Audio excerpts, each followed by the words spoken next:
Hello everybody, my name is Alexzilla. Welcome to another video. Today, we are going to be talking about what if the world started over?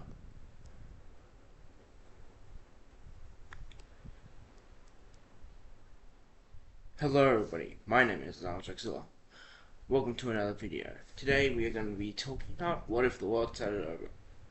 So, the storyline is that a meteor hit somewhere in here. So you know what? I'll actually mark that with a little black dot. So there's a crater there.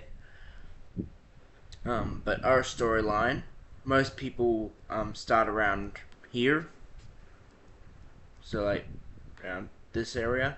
But I'm not actually going to be doing that. I'm going to be starting out here, Florida. There is a reason for that, and that is because Florida has a very unique ecosystem that would allow early humans to survive. Or I guess you could call modern humans that have been reduced to early humans. So let's say about 10,000 years after the asteroid impact, after everything has fully recovered and kind of became back to its own thing, a population of people appear around the tip of Florida, and they end up starting to explore. So before, they're all just kind of down here, so realistically let's start from there.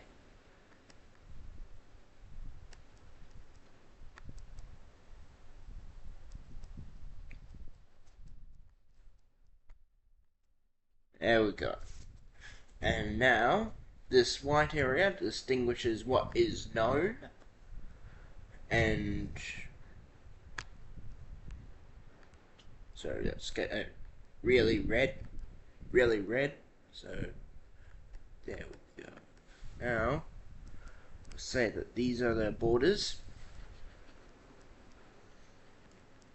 So they live off fish and bird eggs at this point. So the world's basically still completely unknown.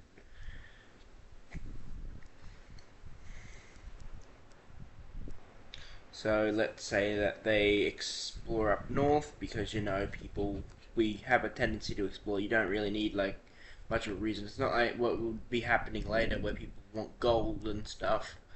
It's much more about, oh, I can explore sort of thing. So they probably end up discovering all this. And eventually they just to growing populations over the next few years. Too dark, there we go.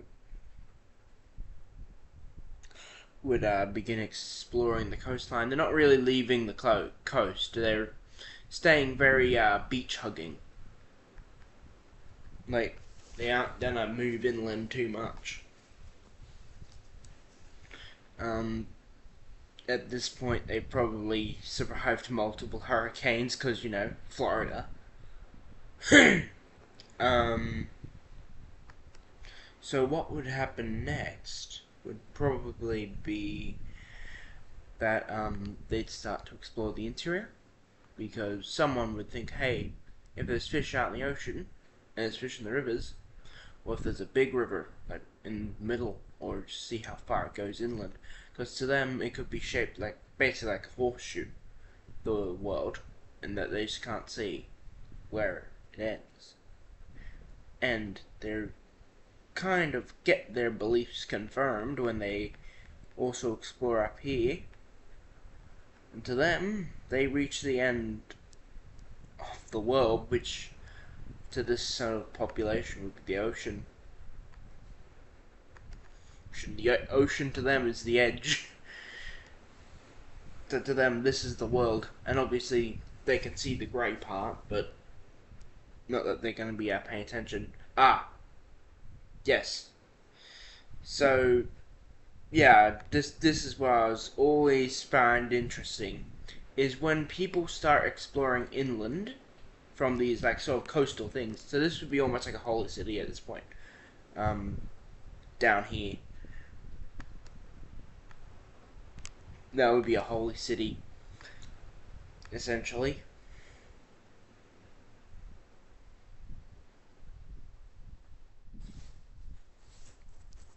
But what would happen is that they'd figure out that they can get better nutrition and that certain people don't get sick from eating wildlife like alligators and deer, stuff like that. So, they end up having a bit of a split up.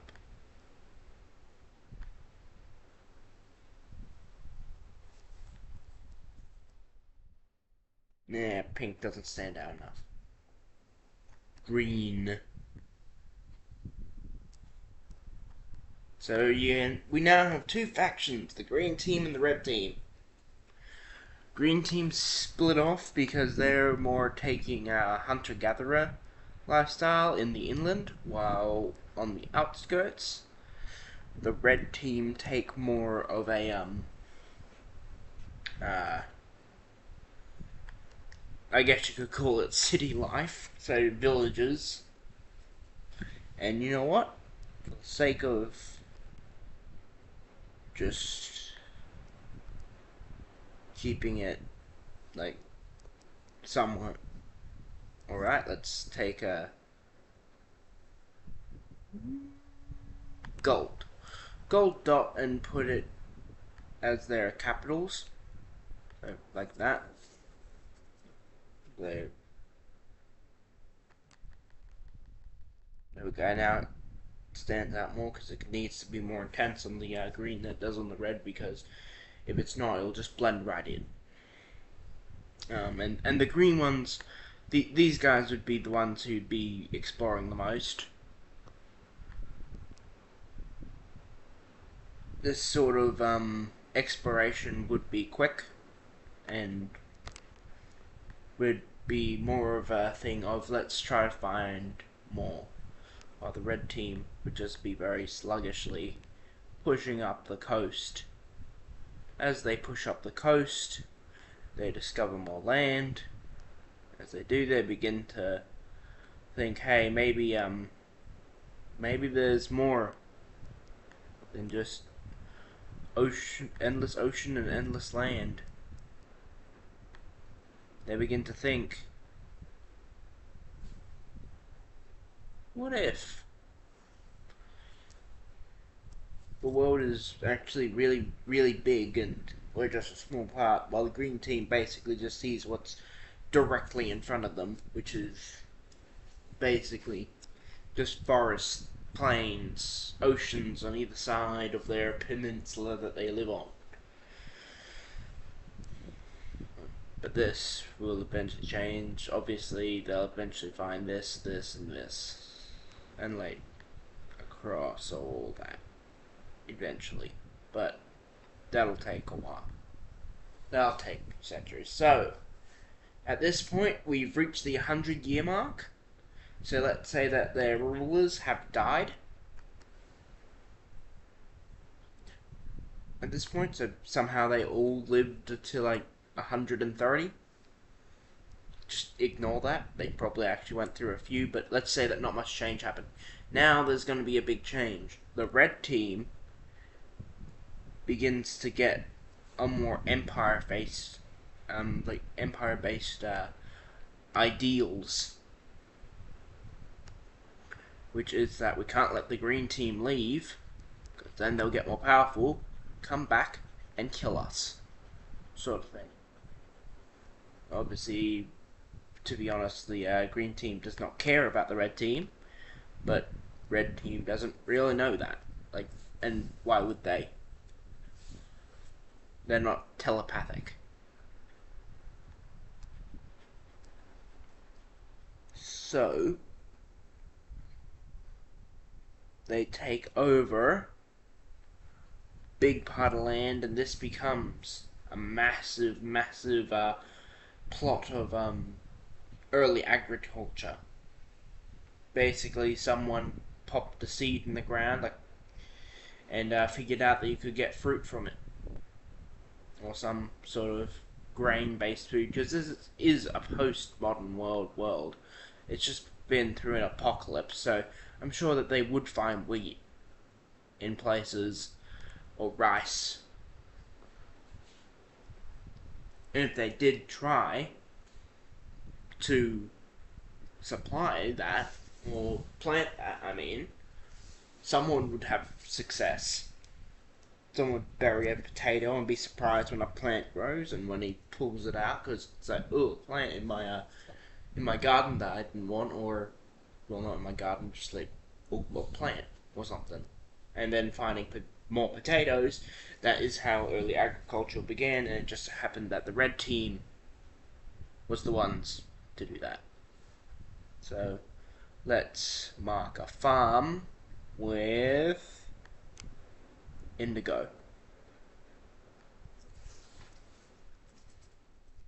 So they have farms there, there, and there. That is the farming. This would give them a massive advantage, while the green team is much more sluggish, limping along. Well, not limping along, they're doing well for now. They just start expanding this way because they really wouldn't want anything to do with the red team. The red team eventually will launch an attack against the green team, but that'll take a while because, it'll take a few years to build up an army and develop weapons. But when they do, they begin to expand inwards, putting small towns around in a way that they can do in a hidden way. This isn't much of a tactical fight. This is just them putting these towns around. Like, this isn't tactics. This is just them putting towns around with their soldiers there, ready to just run in and attack some random people. So that's exactly what they do. They run in, they take a little bit there, a little bit there, a little bit there, a little bit there, a little bit there. Some more here, and a bit there. Well, these ones basically, they start building more, like, well, not building, they start doing more back and forths. So this would technically be the first tactic, which would be to split the enemy, which some general would probably do by accident and realize how efficient it is. But down here, this kind of, just slowly advance in and then get battered back, has come back to haunt them because the green team has gotten their people from their capital down. So now the green team are pissed, basically. It's like, we have been peaceful with you, why are you attacking us? So they start attacking the red team on their thinnest parts. They thin out the herd. And they do that all over the place, with a bit more success in other places and no success in others. Meaning that this is currently the world map.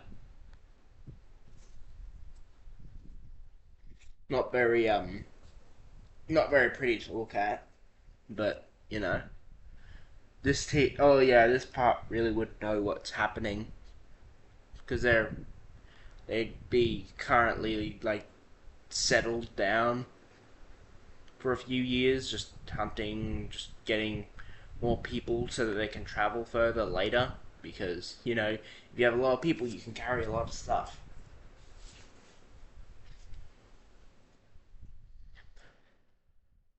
Well, the red team has just had its first loss, which is down here.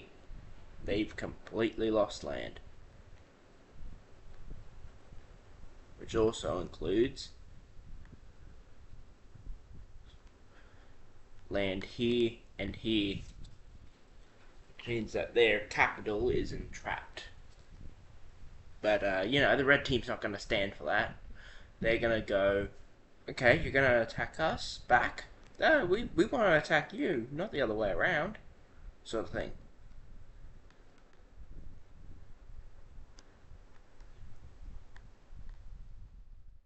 So they start just going their ham on the green team, just taking big chunks. And this is when they finally realize, or a messenger finally comes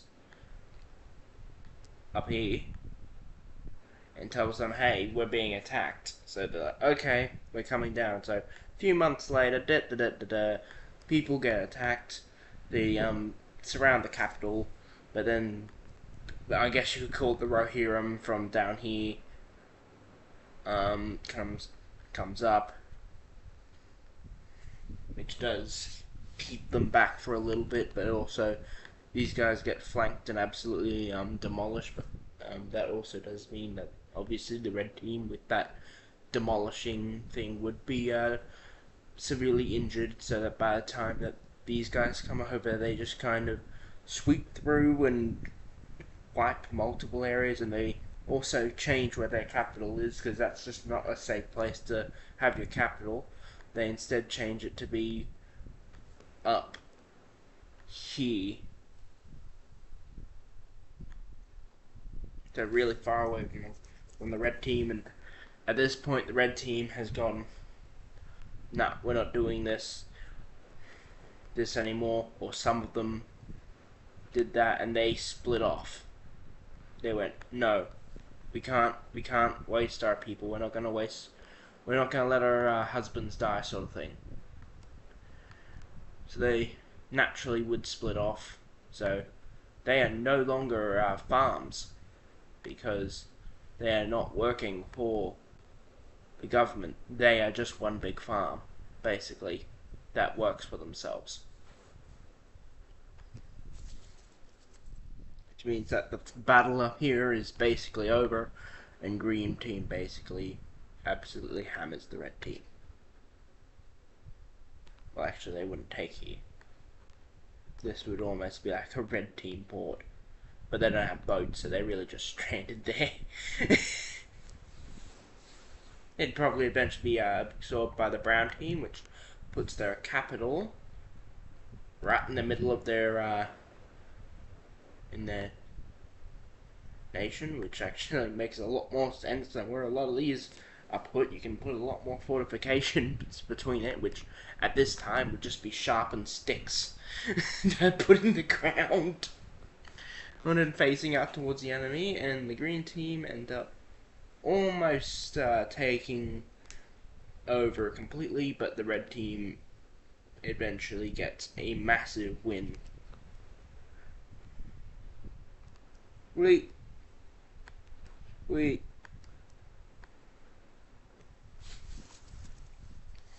Which ends up slamming back the green team until about, there. So the red team end up with all of what we call Florida, and what they call the Holy Lands. And the green team, partially in fear, but mostly just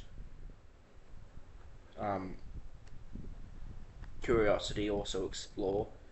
Because, we lost a lot of land, but we also are nomadic, or relatively nomadic. We have a capital where a lot of us live, but the hunters have to live somewhere and their families. So the capital, I guess you could call the where the wealth would be, while the rest would just be home to nomads. So the poor people who just kind of own their own land. Well, they don't own anything. They're nomadic. They only own their house and their family. Well, actually, they would own their wives at this point. Now that I think about it, yeah, they would. So you had something like that. Like, don't worry, this isn't all just one big city. This is the one city. The rest is most of it would be empty, actually. Um, with just some people who travel through it and probably end up meeting up for hunting trips with larger animals like elephants, because obviously you may say, oh, elephants in America, well, this is a post-apocalyptic landscape. There are zoos around the earth, so doesn't it make sense for there to be, what is it called? Like feral animals? Well, they'd be wild at this point. It's been 10,000 years. They may not even resemble elephants at this point, or the elephants we know. They still look like elephants to an extent, but they'd probably look very, maybe even almost mammoth-like. So I'd imagine the Brown team would expand out this way. They wouldn't actually like expand. They just explore and say, okay, there's some grasslands, some rivers, some lakes, and a beach. And this red faction here, or these guys are the ones who discover boats. Yeah, yeah, these guys, they discover boats, so they are able to get back to the mainland. And it has been 60 years. So these guys would probably actually be dead, but let's say they're not. Just for the sake of story, and they tell about these lands here. So the red team immediately sends back people to take over some land, because the brown team at this point would take over a little bit because they want to farm it. And the reason why the red team wouldn't really attack the brown team is because, well, they have farming tools. People may say that's not really weaponry, but it is. And also, at this point, you're basically taking a club to an early, like, I guess, a copper hoe. So a club made out of, like, tied together sticks and leather is not gonna be able to defend against something metal, or potentially metal, most likely actually stone. So I guess almost like a mattock, but like imagine like taking a rock and smashing it flat, or just taking flat rock and smashing an edge to it. So you'd have to find a big rock and then like tying it to a branch and then using that to like till, sort of thing. That's what I'm imagining. And I mean, I think that's a pretty good place to leave it off, because I do want this to be a longer series, and I've shown like a lot. They have not taken over a lot of land. It's taken 200 years for them to explore all this, so it's probably going to take them a few thousand to discover the entire world again. If they ever discover the world again, humans may be wiped out. That is a possibility. Okay, so I'll see you later. Bye bye.